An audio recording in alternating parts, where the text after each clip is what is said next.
নমস্কার। সকল ভক্তবন্ধুদের সাদর আহ্বান জানাই দীপত্রয়ীর পদপ্রান্তে শ্রীরামকৃষ্ণ পাঠচক্রে। শ্রীরামকৃষ্ণ পাঠচক্রে আজকে আমরা নমি কলুষহরণে এই শিরোনামে আমাদের গুরুদেব শ্রী শ্রী তারক ব্রহ্ম তারাদাস এবং দেবী মা শ্রীমতী ধীরা বসুর কথা শুনি। তাদের কথা মানেই শ্রীরামকৃষ্ণের কথা। এই সাধক এবং সাধিকার সত্তাই হচ্ছে শ্রীরামকৃষ্ণময়। সুতরাং তাদের প্রতিটি কথা, নিঃশ্বাস প্রশ্বাস, অনুপরমাণু সব কিছুই শ্রীরামকৃষ্ণময়। এবং তাদের কাছে যারাই এসে পড়েছিলেন ঠাকুরের অশেষ কৃপায়, তারাই কিন্তু শ্রীরামকৃষ্ণমুখী হয়ে উঠেছেন। তো আজকে আমরা সেই প্রসঙ্গ শুনব। আর তার আগে শুনব, আজকে যেহেতু শ্রাবণ মাসের শেষ সোমবার, তো সেই সোমবার উপলক্ষে আমরা মহাদেব শিবের মাথায় জল দান করি। এবং শুধু তাই নয়, এই যে তাকে নিজেকে সমর্পণ করে দেওয়া, তার উদ্দেশ্য একটাই, কি আর চাহিব বলো হে মোর প্রিয়, তুমি যে শিব তাহা বুঝিতে দিও। তার কাছে এটি প্রার্থনা। তো আজকে আমরা দেবী মা স্বয়ং ঠাকুরের শ্রীমুখে যে শিব মহিমা, শিব বন্দনা শুনেছিলেন, সেইটি তিনি আমাদেরকে বলেছিলেন। আমি সেখানে অবশ্যই উপস্থিত ছিলাম না, মানে আমার যারা বয়োজ্যেষ্ঠ সতীর্থ তারা সেই শিব মহিমা, শিব বন্দনা লিখে নিয়েছিলেন এবং স্বাভাবিকভাবেই পরম্পরা অনুসারে আমার কাছেও সেটি আছে। আজকে আমি সেটি একটু শোনাই সমস্ত ভক্ত বন্ধুদের। আর তার আগে ঠাকুর মায়ের শ্রীচরণে সাষ্টাঙ্গ প্রণাম নিবেদন করি। শ্রী গুরুদেব দেবী মায়ের চরণে সাষ্টাঙ্গ প্রণাম নিবেদন করি। গুরুই শিব, গুরু ব্রহ্মা গুরু বিষ্ণু, গুরুর্দেব মহেশ্বর, গুরুরেব পরম ব্রহ্ম, তস্मै শ্রী গুরবে নমঃ। শুভ সন্ধ্যা সকল ভক্ত বন্ধুদের। শুভ সন্ধ্যা জানাই রিমা, চিনুদি, দীপ সাহা, গৌতম মুখার্জি, শর্মিলা ত্রিবেদী, কল্যাণীদি, শ্রী, শুভ সন্ধ্যা স্বপ্নাদি, প্রহ্লাদ দাস, সকল ভক্ত বন্ধুদের শুভ সন্ধ্যা জানাই। সুশান্ত কুণ্ডু, শুভ সন্ধ্যা। তাহলে আর দেরি না করে রুমাদি, শুভ্রা, রুদ্রাণী, শুভ সন্ধ্যা। শুভ সন্ধ্যা অর্ণা দিদি। আমরা তাহলে শুরু করছি আজকের প্রসঙ্গ। আর একটা কথা আমি শোনাবো, সেটা আমাদের এই ভক্তবন্ধু সংযুক্তা, বিলাসপুরের দিদি, শুভ সন্ধ্যা। আমাদের এই ভক্তবন্ধু বোন খড়গপুরের সোমা, ও প্রায়ই বীরশিবপুরে গুরুদেবের আশ্রমে, দেবী মায়ের আশ্রমে যায়। ওর বাড়ির কাছ থেকে যাওয়াটা সুবিধে। এবং দেবী মা গুরুদেবের যে সাধন ক্ষেত্র। আর রুমাদি, তোমাকে আমি পরে ফোন করবো, আজ হয়তো হবে না। গুরুদেব দেবী মায়ের বইটা তোমাদের, আমার এই দুই দিদিকে পাঠিয়ে দেব।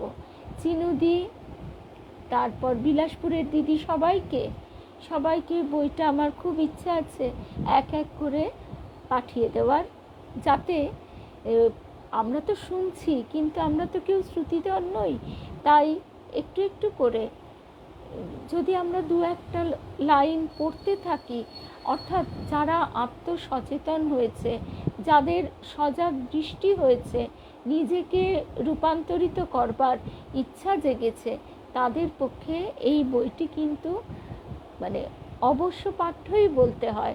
গুরুদেব আমাদের সবসময় বলেছেন, নিজের মনকে মনি করো, মনকে তার চরণে নিবেদন করে দাও।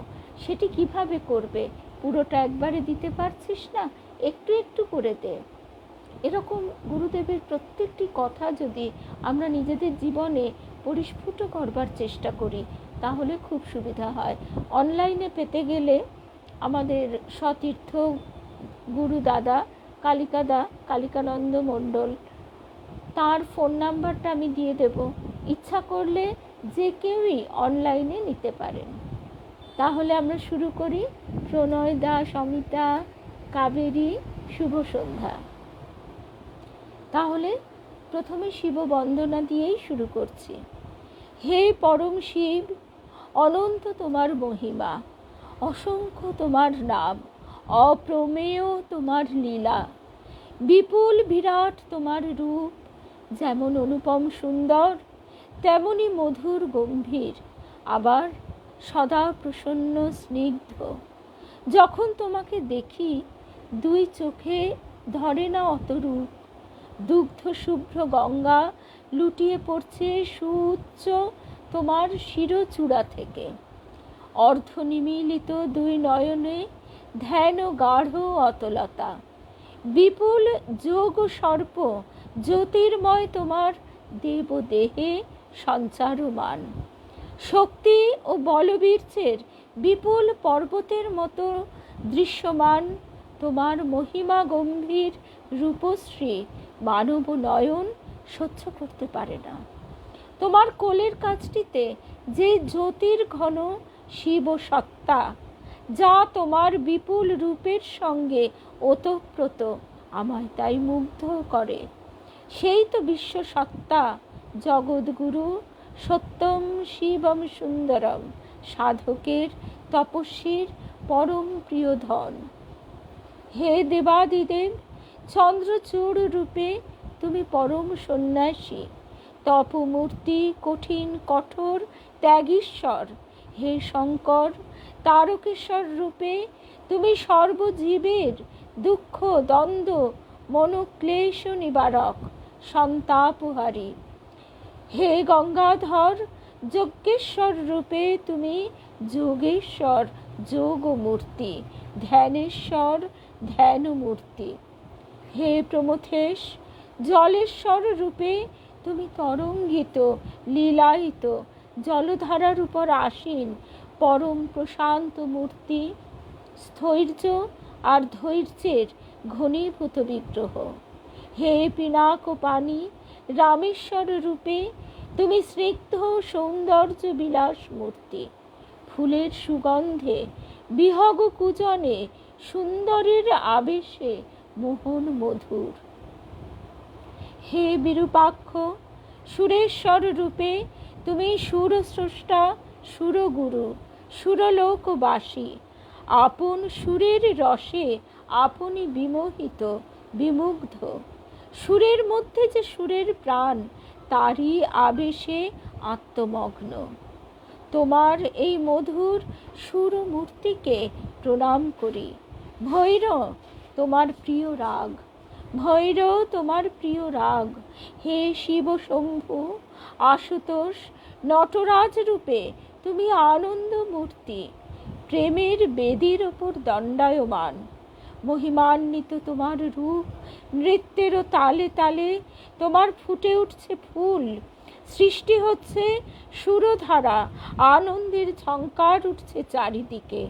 আনন্দ ঘন তোমার এই রূপের কাছেই রয়েছে জ্যোতির ওঙ্কার রূপী তোমার শিব সত্তার মধুর এক মূর্তি। তিনটি জ্যোতির শিখা সেই সত্তার ঊর্ধ্বে ও দুই পার্শ্বে দীপ্যমান। এই নটরাজ রূপে তুমি বিশ্বস্রষ্টা। তোমার রূপ ধ্যানে, তোমার রূপ দর্শনে ভক্তির উদয় হয়। ভক্তি প্রণত চিত্তে তোমার এই নটরাজ রূপের বন্দনা করি। ওং নমঃ শিবায়, নটরাজায় নমঃ। হে মহেশ্বর, আদিনাথ রূপে তোমার মহিমা অপার। এক হাতে শুভ্র শঙ্খ, সেই শঙ্খ নিঃসৃত বারিধারা তোমার শিরচূড়ায় ঝরে পড়ছে, যেন তুমি স্বয়ং আপনার পূজায় নিবিষ্ট। এক হাতে তোমার উন্মুক্ত বেদ, আর দুই হাতে তুমি আকর্ষণ করে আনছো আদি সত্য সব, সৃষ্টির মূল সত্য সব। তাদের তুমি সামনে অনন্তের অভিমুখে প্রেরণ করছো তোমার দুটি কমল হস্ত দিয়ে। শ্রদ্ধা নম্র আকাশ আনত হয়ে আছে তোমার সম্মুখে। হে আদিনাথ শঙ্কর, সত্যস্বরূপ চতুর্হস্ত আদি সত্যমূর্তি, তোমায় প্রণাম নিবেদন করে কৃতকৃতার্থ হই। হে অনাদি, হে শূলপাণি, সমুদ্র মধ্যস্থ মন্দিরে স্বর্ণ জ্যোতিপুঞ্জ মধ্যে আসীন স্বয়ম্ভূরূপে তুমি মহাশক্তি। সাধককে উপনীত করো তুমি স্থির লক্ষ্যে। গৈরিক বর্ণ পরমোজ্জ্বল জ্যোতি স্বরূপ তোমার মহাবলিষ্ঠ মূর্তি সাধন তেজ সঞ্চারী। প্রশস্ত বক্ষপটে শায়িত শান্ত শ্বেত উপবীত, বলিষ্ঠ বাহু ব্যাঘ্রাম্বর, ললাটে স্নিগ্ধ জ্যোতি বিচ্ছুরণকারী অর্ধচন্দ্র, ললাটে স্নিগ্ধ জ্যোতি বিচ্ছুরণকারী অর্ধচন্দ্র, গলদেশে কুণ্ডলীকৃত মহানাগ, শিরদেশের জটাজুট ভেদ করে নির্গত আশুভ্র গঙ্গা, ত্রিনেত্রের ঊর্ধ্ব নেত্র ধ্যানস্থ, নিম্নের দুই নেত্র সুপ্রসন্ন আবেশমগ্ন। তোমায় ঘিরে সুন্দর সুররাজি নিনাদিত। হে সাধক চিত্তহারি, হে সাধক চিত্তহারি, হে সিদ্ধিদাতা স্বয়ম্ভু পরম ভাগ্যবান সে, তোমার কৃপাকান্ত দর্শন ধন্য যে। ওং নমঃ শিবায়, ওং নমঃ শিবায়, ওং নমঃ শিবায়। এই শিববন্দনাটি দেবী মা স্বয়ং ঠাকুরের কাছে শুনে এই এতখানি মনে রেখে নিবেদন করেছিলেন ভক্তদের জন্য। সাধারণভাবে আমরা যদি চিন্তা করি, এটি একবার শুনে মনে রাখা সম্ভব নয়, এবং এই যে অপূর্ব কাব্যিক সুষমামণ্ডিত সে কথা বলাই বাহুল্য। এই শিবের বন্দনাটির পর আরেকটি কথা শোনাবো। এই যে কাব্য মাধুর্য সৌন্দর্য সমস্ত কিছুকে এক অপূর্ব শ্রীমণ্ডিত করে। সব কিছু আছে, অথচ এই শ্রী যদি না থাকে তাহলে সবটাই খুব ধূসর হয়ে যায়। ওই যে বললাম, আমাদের বোন ভক্ত বন্ধু সোমা, ও আমাকে পাঠিয়েছে, আমি শোনাচ্ছি। এটি দেবী মায়েরই বলা কি গুরুদেবের বলা সেটা আমার আর ফোন করে জানা হয়নি। শ্রী রামকৃষ্ণ বন্দনা।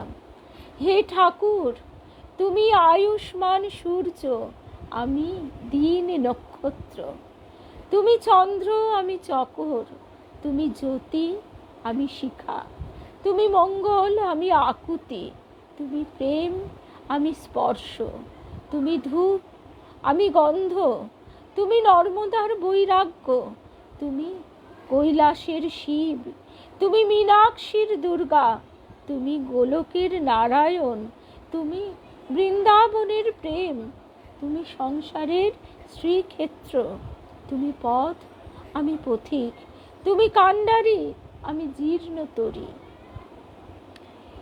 এইটি বীরশিবপুরে শ্রীরামকৃষ্ণ মন্দিরে বাঁধিয়ে টাঙানো আছে, শ্রীরামকৃষ্ণ বন্দনা।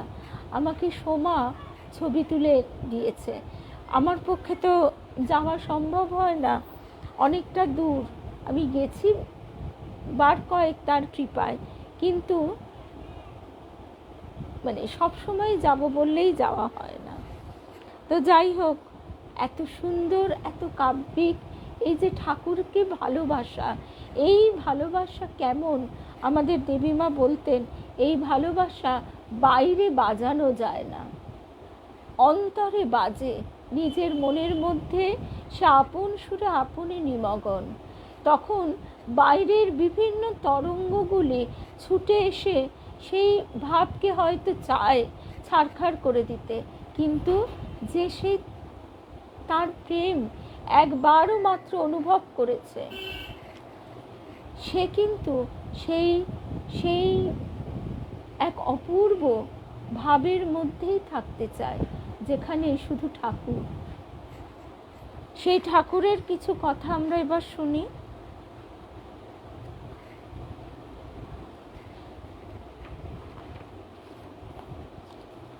এই বইটি থেকে আমরা যদিও পরপর শুনছি, তবুও মাঝখান থেকে শুনলেও বড় ভালো লাগতো। তবু আমরা শুনি, পরপরই শুনি।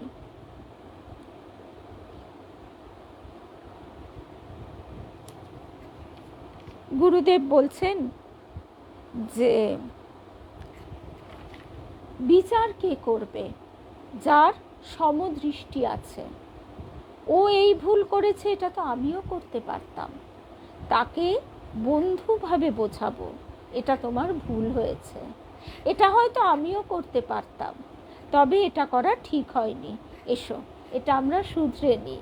তাকে বুঝিয়ে আবার তাকে আলিঙ্গন করবে, যেন সে ও তুমি এক আত্মা। এই হলো বিচার। আমরা সবসময়ই কিন্তু ভেদ দৃষ্টি সম্পন্ন, আমরা কখনোই সেই সমদৃষ্টিতে লাভ করতে পারি না। সেটা তো একেবারে উচ্চ অবস্থা। আজকে আমরা জয়দীপ মহারাজের অপূর্ব একটি কথা ভেবেছিলাম পরে কোনো একদিন শুনবো, কিন্তু এত সুন্দর কথাটি যে এখনই আমরা একটুখানি শুনি, তাহলে এই ভেদ দৃষ্টি প্রসঙ্গটি বোধহয় বুঝতে সুবিধা হবে। আমাদের অনেক সময় মনে হয় যে কারুর সঙ্গে বোধহয় আমাদের খুব একটা ভাইব্রেশন বা মনের চিন্তাধারায় খুব মিল হচ্ছে, আবার কখনো মনে হয় যে কারুর সঙ্গে বুঝি মিল হচ্ছে না। ভাবের ভাবি জিজ্ঞাসা করছে, মহারাজ, জীবনে চলার পথে আমরা প্রায়শই দেখি যে কিছু কিছু মানুষের সাহচর্য আমাদের ভালো লাগে, আবার অনেকের সাহচর্য আমাদের কাছে অপ্রীতিকর। সে হয়তো তেমন কিছুই করছে না, অথচ তার সাথে যেন বনিবনা হয় না।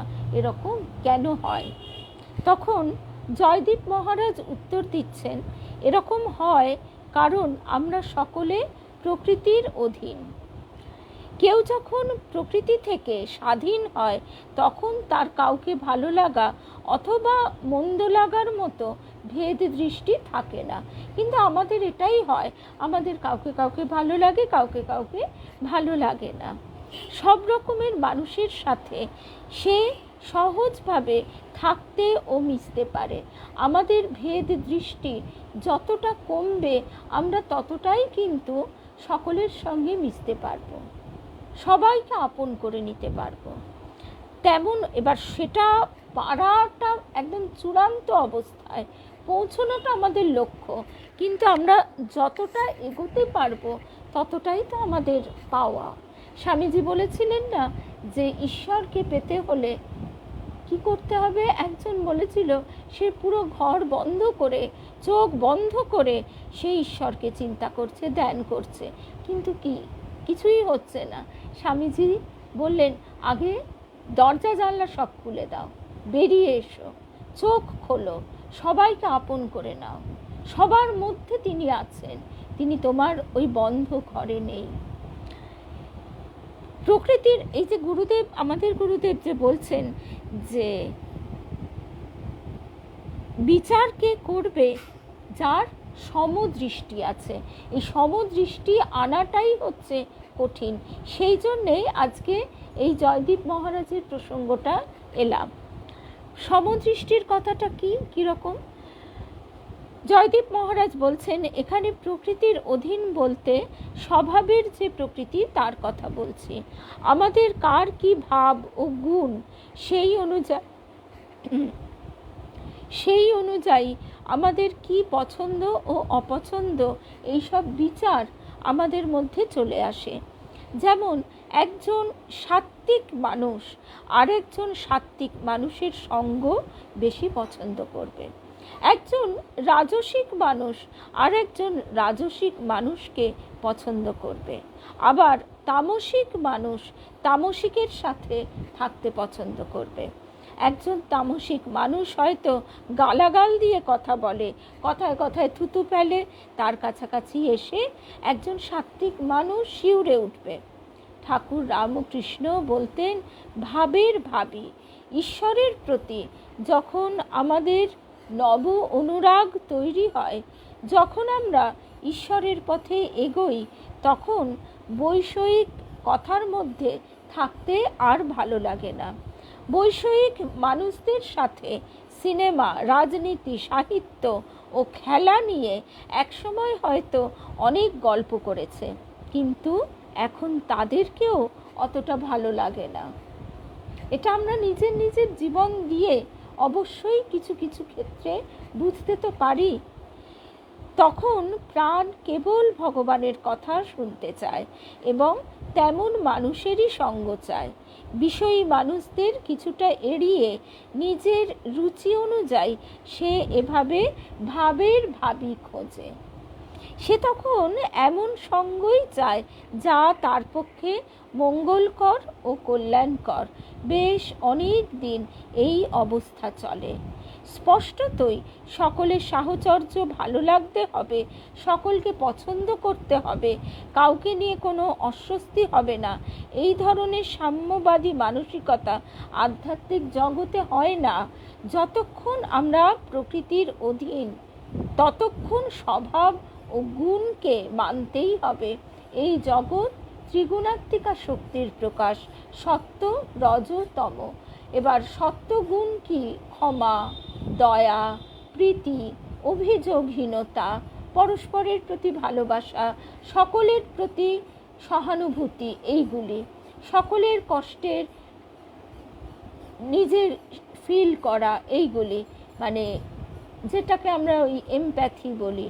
শুধু সিম্প্যাথি নয়, তার কষ্টটাকে নিজের কষ্ট বলে বোধ করা। এই অনুভূতিগুলি ক্রমশ যখন বৃদ্ধি পায়, তখন তার মনের ভাবটা অনেক নরম হয়ে আসে।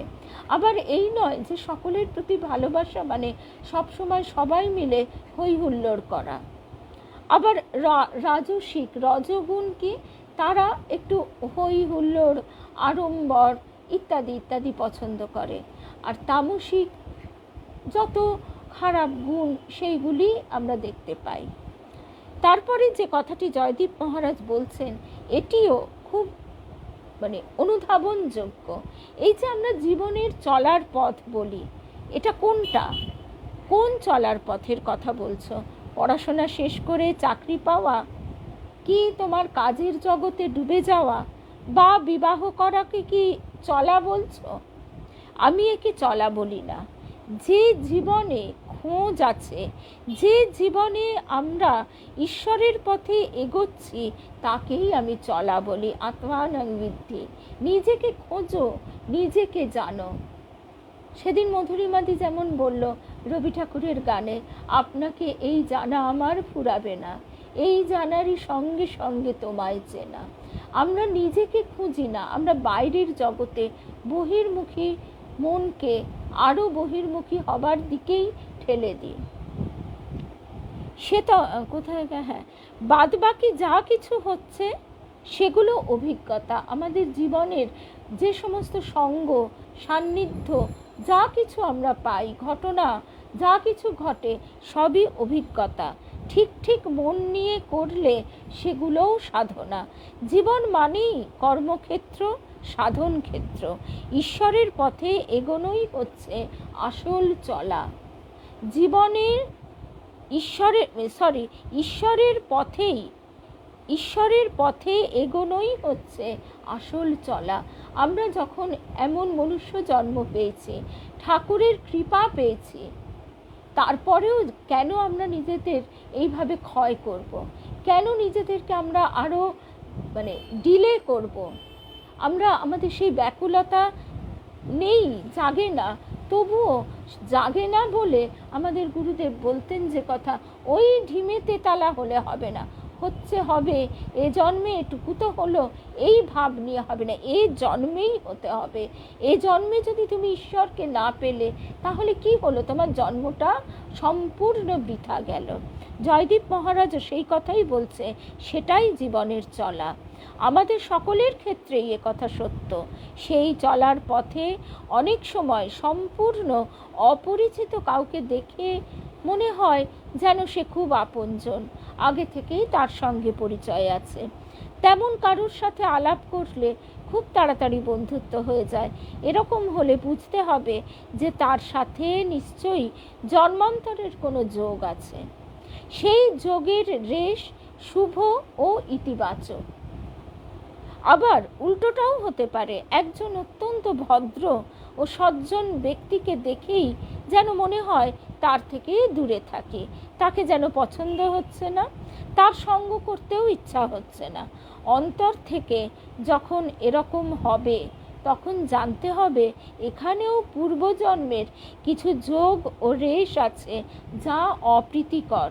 এরকম বিভিন্নভাবে কার্যকারণ কাজ করে।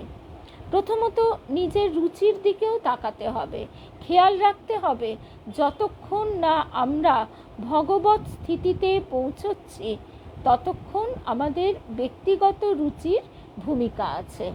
আমাদের ঠাকুর এই কথাটি কি খুব সুন্দরভাবে বলছেন, সব জলই তো জল, কিন্তু আপঃ নারায়ণ। কিন্তু তা বলে সব জল কি আর দেবসেবায় লাগে? তেমনি সকলের সঙ্গে একেবারে গলা জড়িয়ে মেলামেশা নয়। আমার জীবনের লক্ষ্য হচ্ছে ঈশ্বরকে পাওয়া, ঈশ্বর লাভ করা, ঈশ্বরীয় দিকে মনকে স্থির করা। তার জন্য যা যা করণীয় সেটাই মুখ্য, আর বাকি সব গৌণ। গুরুদেব বলছেন, এই বিচারের কথায় আবার আমরা চলে আসি। এই যে মানুষের ভুল ধরা, অনেকের এটা একটা কি বলবো, মন্ত্রাদোষে দাঁড়িয়ে যায়, এবং এটা অহং প্রণোদিত, অহং থেকে আসে, আমি ঠিক সবাই ভুল। সেই ক্ষেত্রে গুরুদেব বলছেন তাকে বুঝিয়ে আবার তাকে আলিঙ্গন করবে, যেন সে ও তুমি এক আত্মা। এই হলো বিচার। এরই সবচেয়ে বড় দৃষ্টান্ত প্রভু নিত্যানন্দ। কলসির কানা মেরে রক্তাক্ত করে দিল, তাকে আলিঙ্গন করে বলছেন, ভাই তুই ভুল করেছিস, একবার হরিনাম কর, মেরেছিস কলসির কানা, তাই বলে কি প্রেম দেব না?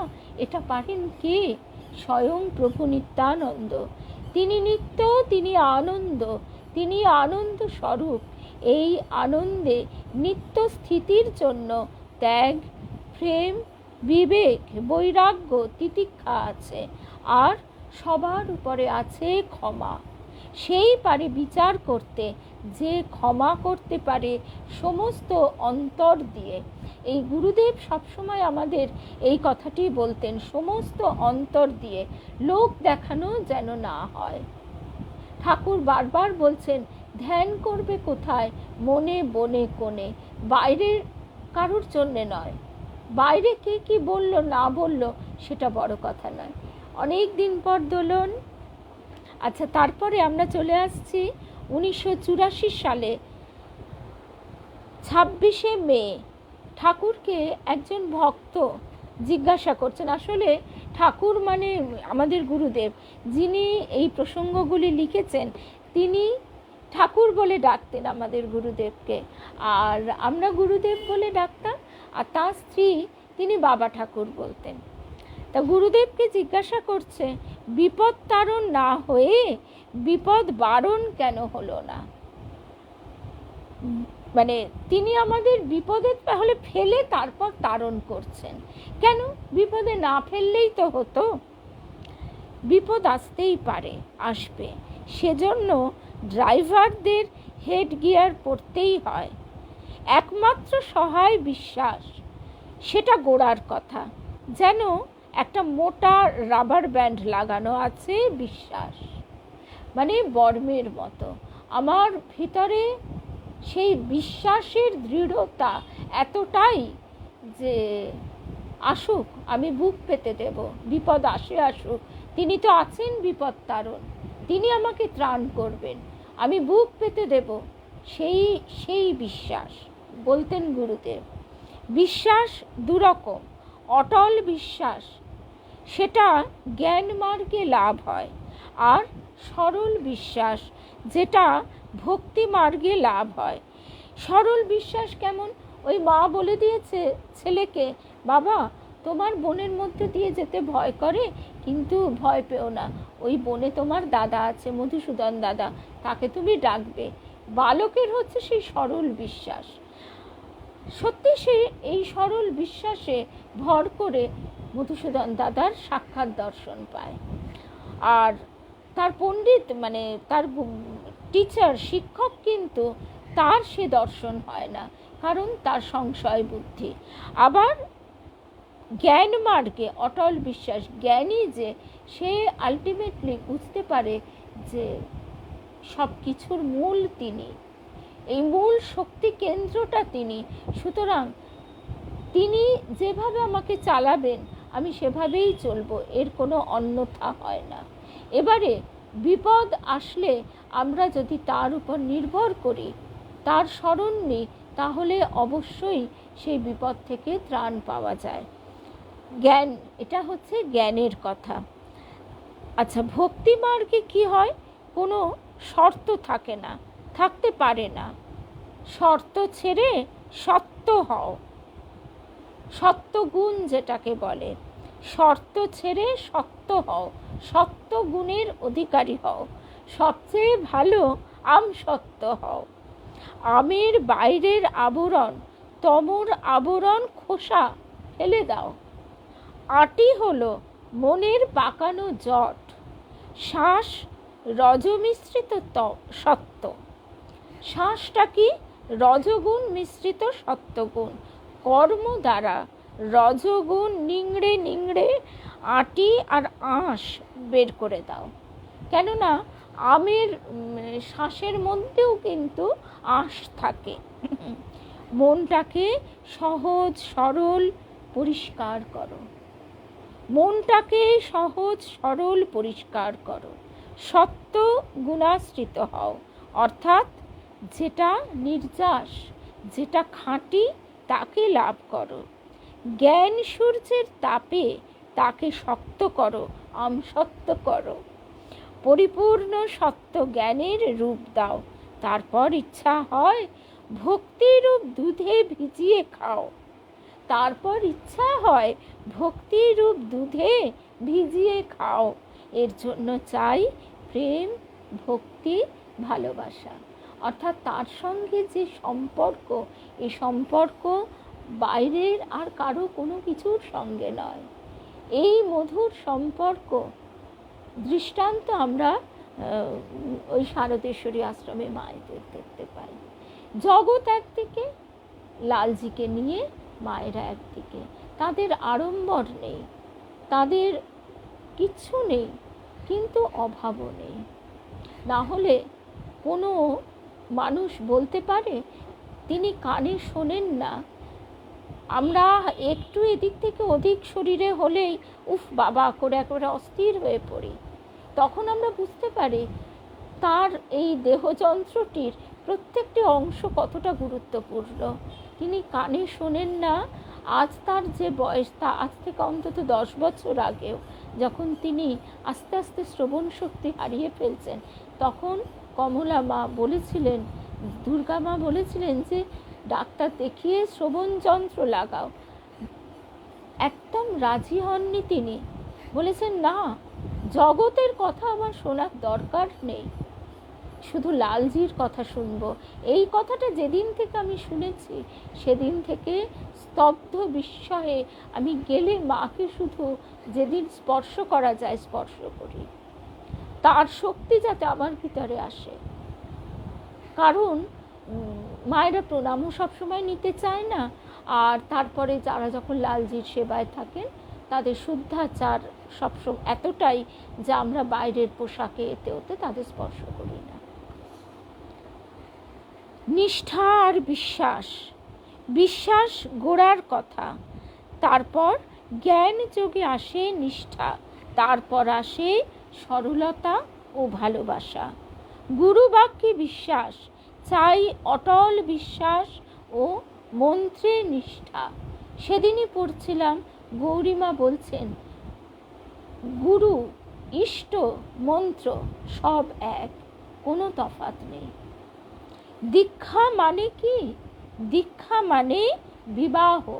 আমরা তো বিবাহ বলতে একেবারে আমাদের ধারণা তো একদম পাকাপোক্ত, তার বাইরে ভাববার কোনো স্কোপ তো নেই, ইচ্ছাও নেই। সর্বোপরি এটাই বিবাহ কথার অর্থ হচ্ছে বিশেষ রূপে বহন করা। এখানে নরনারীর যে সম্পর্ক সমাজ তৈরি করে দিয়েছে সেটাও খুব যুক্তিপূর্ণ। সেখানেও পরস্পর পরস্পরকে বিশেষ রূপে বহন করছে। কিন্তু আসল কি? আসল হচ্ছে মন, স্ত্রী, আত্মা, পুরুষ, এদের বিয়ে হলো, সহবাসে এলো অনুরাগ, প্রেম, ভালোবাসা। একসঙ্গে যখন দীক্ষা লাভের পর মনের রূপান্তর ঘটছে, মন, একটা কুমারী মেয়ে আর একটা বিবাহিতা মেয়ের মধ্যে তফাৎ আছে, তেমনি দীক্ষা লাভের পর মনেরও রূপান্তর ঘটে গেল। তখন সে আস্তে আস্তে আত্মার সঙ্গে, ইষ্টের সঙ্গে বাস করতে শুরু করলো। সেই সহবাসে এলো অনুরাগ, প্রেম, ভালোবাসা। কীরকম বিশ্বাস? ওই যে গয়লানির নদী পার হওয়া, খুঁটে রামনাম বাঁধা আছে, আরও আছে মধুসূদন দাদার দইয়ের ভাঁড়ের গল্প। খুঁটে রামনাম বাঁধা আছে, ওই বিশ্বাসে গয়লানি কিন্তু পার হয়ে গেল। আর সাধারণ আমরা পারবো না। ঠাকুর গল্পটা বলছেন কি, এবার তাই দেখে যখন সে গয়লানি নদী পার হয়ে গিয়ে সে পণ্ডিতের বাড়িতে দুধ দিল, তখন পণ্ডিত বলল, তুই এলি কি করে? এই রকম ভরা নদী, এই রকম প্রচণ্ড স্রোত, নৌকা নেই, তুই কিভাবে এলি? তখন বললে, কেন? তুমি যে বলেছিলে আঁচলে রামনাম বেঁধে তুমি যদি জলে নামো তাহলে তোমার বিপদ হবে না। আমিও তাই করলাম, এই তো দেখো না কেমন চলে এলো। সত্যি বলছিস? চলো দেখবে, চলো। তখন সে পণ্ডিত আর গয়লানি দুজনে নদীর ধারে এলো। এসে গয়লানি, সে তার বুকের বিশ্বাস, সেই বিশ্বাসে ভর করে নদীর ওপর দিয়ে হাঁটতে হাঁটতে পার হয়ে চলে গেল। আর পণ্ডিত তাই দেখে ভ্যাবাচাকা খেয়ে, বিশ্বাস আসছে আবার যাচ্ছে, আসছে যাচ্ছে, সে নামছে আর কাপড় গোটাচ্ছে, নামছে আর কাপড় গোটাচ্ছে, এই করতে করতে সে আর টুপুস করে ডুবে যাবার দশা। এবার চলে আসছে আমরা 1984 সাল, 20/10/1984। এবার এই দিনের লেখাটা আমরা পাচ্ছি।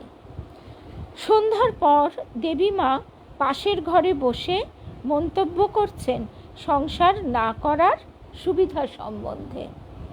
শোভনা সেটা রসিকতার ভঙ্গিতে গুরুদেবকে বলল। শোভনা মানে ওই শোভনা জেঠিমা যিনি লিখছেন তার স্ত্রী। ঠাকুরও গুরুদেবও সহাস্যে মন্তব্য করলেন, শুধু বিয়ে করে ট্যাফোর ব্যাপার করলেই সংসার করা হয় না, 5 জনের জন্য করাও সংসার, পরের ছেলে মেয়ে মানুষ করা কি দেখাও সংসার, এমনকি পশুপালনও সংসার। মূল কথা আসক্তি বা বন্ধন। সেই যে সাধুর গল্প, সাধু ভিক্ষা করে খায়, ঠাকুর যে সাধুর গল্পটা বলতেন, সাধু কারোর পরামর্শে একটা গরু জোগাড় করলো যাতে দুধের জন্যে তাকে কোথাও যেতে না হয়। এবার সে সেই গরুর জন্যে খড়, ঘাস, খোল ভিক্ষা করে আর বলে, আহা গো মাতা, ভগবতী মা তার সেবা লাগে। এরপর খড় ইত্যাদি চুরি বন্ধ করবার জন্যে, ওসব জমিয়েছে তো, এবার সেগুলো তো চুরিও হয়। কুকুর পুষলো, তখন আবার সেই কুকুরের খাবারের জন্য ভিক্ষা করতে এসছে। এবার গিয়ে বলছে, আহা জীব সেবা, অবলা প্রাণী তার সেবা। একদিন তার গুরু এসে সব অবস্থা দেখলেন আর ধমক দিয়ে বললেন, এসব কি হচ্ছে? শিষ্য বলছে, বোঝাতে চাইছে, আজ্ঞে গুরুদেব, সে গোমাতা ভগবতী সেবা আর জীব সেবা করছে। তার গুরু তাকে পরিষ্কার বললেন, এসবই সে করছে স্রেফ দুধ খাবে বলে। বললেন, আমি তোকে যোগে রেখেছিলাম আর তুই উল্টোটা শুরু করেছিস। সব ছাড়, আবার যোগে বস, সব পাবি। শিষ্য তখন গুরুর কথা মতো সব বিদেয় করে চোখ বুজে ধ্যানে নিমগ্ন হয়ে গেল। ধ্যান ভাঙতে দেখল, পথচারী হোক কি প্রতিবেশী হোক, তার আহারের সব জোগাড় হয়ে গেছে আপনা থেকে। অর্থাৎ যে সত্যি তার উপর নির্ভর করে, তার কিন্তু কোথাও না থেকে কোথাও ঠিক ব্যবস্থা হয়ে যায়। আমরা কি করি? মানুষের ওপর নির্ভর করি। আমরা একজন মানুষকে বেশ বিশ্বস্ত ভাবলাম ওর ওপর বেশ আমার একটা দাবি আছে, অধিকার আছে, ওর ওপর আমি খুব ভরসা করতে পারি, ও আমার দুঃখের দিনে আমার পাশে থাকবে। এবার সে আমার সন্তানের ক্ষেত্রেও হতে পারে, স্বামী স্ত্রী পরস্পরের ক্ষেত্রে হতে পারে, বন্ধু প্রতিবেশী, সব কিছু ক্ষেত্রে, সিকিউরিটি গার্ড, সব কিছু। কিন্তু দেখা গেল ইচ্ছায় হোক আর অনিচ্ছায় হোক সে কিন্তু থাকতে পারছে না। একমাত্র যদি আমরা ঈশ্বরের উপর নির্ভর করি, তখন তিনি উপযুক্ত সময়ে উপযুক্ত লোকটি পাঠিয়ে দেন।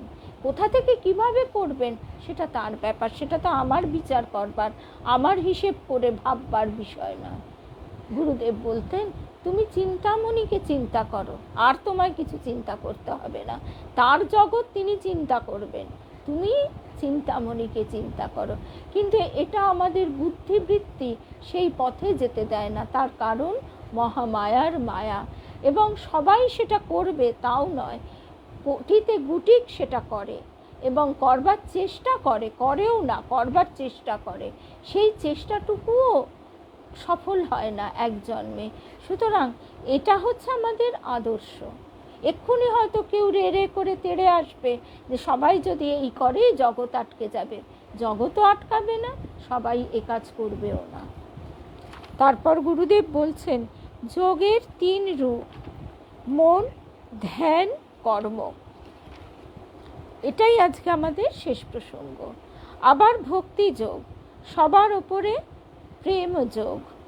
মন আত্মার আমি ডুব দিচ্ছে, চিৎ শক্তি যেন অপার সমুদ্র, তার মাঝে জীবাত্মা সাঁতার দিচ্ছে।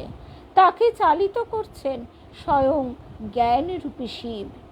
যে জ্ঞান হৃদয়কে শতদলের মতো প্রস্ফুটিত করছে, তার মধ্যে সেই প্রেমের জাগরণ। এই প্রেম কোনো কিছু কামনা করে না। আমরা মানুষের কাছে শুধু এক্সপেক্ট করি, কত রকমের চাওয়া, আর এই প্রেম কোনো কিছু কামনা করে না, নির্লোভ। কারণ তার নিজের বলে কোনো প্রয়োজন নেই, আছে শুধু অখণ্ড শান্তি। মনের মধ্যে জাগিয়ে তোলো ক্ষমা, প্রীতি, মান অভিমান হয়তো কিছু আছে, কিন্তু পরিপূর্ণ করা নিবেদন। এই নিবেদনও সম্পূর্ণ সমর্পণ বোধ আনবে সবার মধ্যে প্রাণ চৈতন্য স্বরূপকে। তখনই সে পূর্ণ প্রেমিক।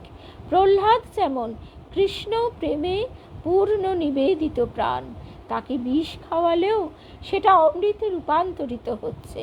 সেই সমর্পিত প্রাণকে হাতির পায়ের তলাতে ফেললেও হাতি তাকে শুঁড়ে করে পিঠে তুলে নিচ্ছে। আজকে এই অবধি শুনলাম, আবার আমাদের দেখা হবে 9টায়। জয় রামকৃষ্ণ, জয় রামকৃষ্ণ। বইটি কারোর ইচ্ছে হলে যাতে সংগ্রহ করতে অসুবিধে না হয়, আমি ফোন নাম্বার দিয়ে দিচ্ছি, কারণ অনেকেই হোয়াটসঅ্যাপেও জিজ্ঞাসা করেছেন। আর আবারও আমরা এখান থেকে শুনব। আর আজকের মতো তাহলে কিছুক্ষণের জন্য বিদায়। দেখা হবে 9টায় দেবযান।